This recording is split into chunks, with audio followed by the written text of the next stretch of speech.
SIR के मुद्दे पर लोकसभा और राज्यसभा की कार्रवाई नहीं चल पा रही है। आरजेडी सांसद संजय यादव हमारे साथ हैं। सर, जिस तरीके से ऑपरेशन सिंदूर पर बहस के बाद अब जब लोकसभा और राज्यसभा की कार्रवाई चलनी चाहिए थी, एसआईआर के मुद्दे पर नहीं चल पा रही है। देखिए, 25 जून को जिस दिन चुनाव आयोग का नोटिफिकेशन आया एसआईआर को लेकर, हमारे नेता प्रतिपक्ष श्री तेजस्वी यादव जी ने उसी दिन अपनी शंकाएं जाहिर की।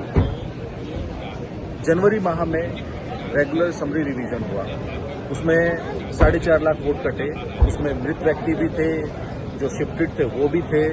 उसके बाद ऐसा क्या हुआ 4 महीनों में कि आपने 65 लाख मतदाताओं के वोट काट दिए?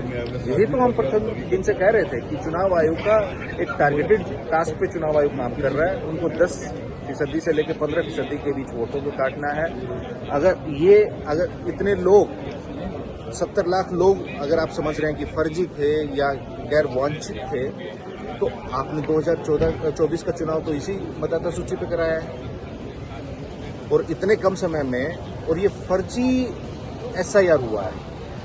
कोई भी बीएलओ मतदाताओं के घर नहीं गया, 1% भी भौतिक सत्यापन नहीं हुआ है। मैं चुनाव आयोग से चुनौती के साथ पूछ रहा हूं, अगर आप कह रहे हैं कि 7 करोड़ से अधिक गणना प्रपत्र आपने अपलोड कर दिए हैं, तो आप 1% पावती यानी जो एक्नॉलेजमेंट स्लिप है जो आपने मतदाताओं को दी है, वो जो कि आपके एसओपी के अकॉर्डिंगली है, वो दिखा दीजिए।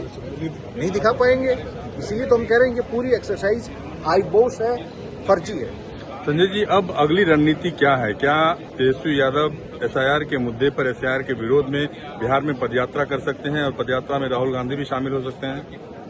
कल तेजस्वी जी ने भी कहा है, रक्षाबंधन के बाद बिहार में यात्रा होगी, उसमें इंडिया ब्लॉक के सभी बड़े नेता होंगे, राहुल जी भी होंगे और पूरे जो नागरिकों को उनके अधिकारों का जो ये डबल इंजन सरकार चुनाव आयोग के माध्यम से हनन कर रही है, उनके वोट का अधिकार को छीन रही है, उनका राशन, पेंशन, आरक्षण सब कुछ खत्म करना चाहती है। तो इसको लेके एक जन जागरण पूरी यात्रा होगी, पूरे उनके अधिकारों को जागरूक करने के लिए मतदाताओं को पूरी होगी। और पूरा ये जो बिहार तो इनकी एक शुरुआत है, पूरे देश में ये लोग किस तरीके से लोकतंत्र पे हमला करना चाह रहे हैं, पूरी जो संवैधानिक प्रक्रिया है चुनाव आयोग के माध्यम से, उसको कमजोर करना चाहते हैं। धन्यवाद। बातचीत कर रहा हूं कुमार, दिल्ली न्यूज़ 24।